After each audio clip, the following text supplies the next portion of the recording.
I mean, obviously, playing a snowman that enjoys warm hugs isn't a Yes. role that comes around every day. Yes. How did you ultimately get involved with Frozen? Well, I was involved in the earlier inception of it when it was called Anna and the Snow Queen, and it was about 2 years before I did Book of Mormon. There was this reading that we did, and at the time it was a lot more traditional and had a lot more in common with the source material, which is, of course, Hans Christian Right. Andersen's story. So, it was really great and it was really cute, but it didn't necessarily click in all the ways that I think they wanted it to, and it didn't feel unique.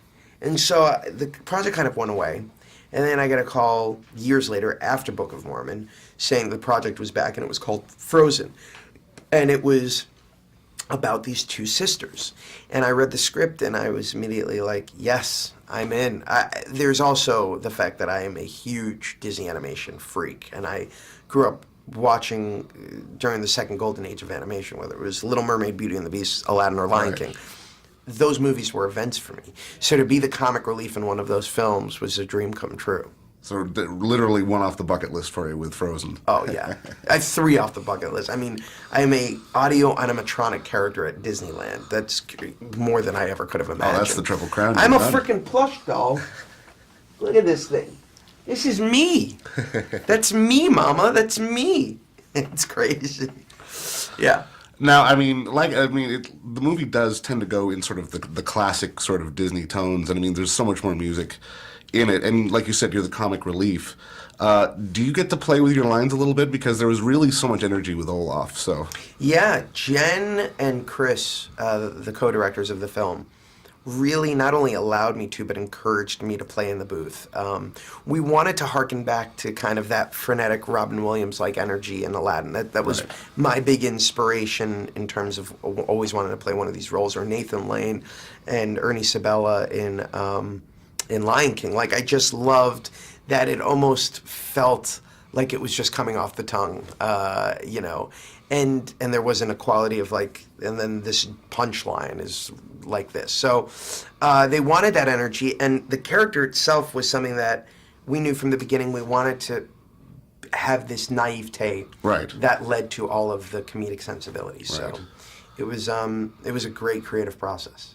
now, I mean, the film itself, I mean, obviously has a lot of like the musical tones, and I'm curious for you, when you're prepping a character, how is it different from like when you're in the booth prepping it to like doing 8 shows a week on Broadway for something like Book of Mormon? A lot easier. I mean, Book of Mormon kicked my butt. It was, doing 8 shows a week, 2.5 hours a night, leaving the stage for all of 10 minutes it takes its toll. This, you go into a booth, you can go in pajamas if you want, and you're just playing. You're Right. literally just sitting there, and you are letting your imagination run wild and going on this incredible journey that is confined to nothing but your own kind of insecurity. So however far you're willing to go is how far this character will come to life. You happy with the end results? Beyond. Excellent. Now, what's next for you coming up?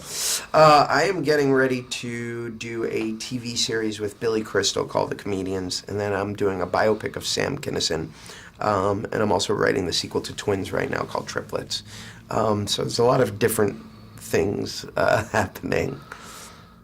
Where, like, when you look back on it all, like, where will you be able to rank sort of being able to sort of cross that Disney movie off the list? And, like, where will you rank it sort of at the end of the day? Oh, I mean, it is definitely at the top of that list. It's profoundly rewarding because it's something I always dreamt of doing. Right.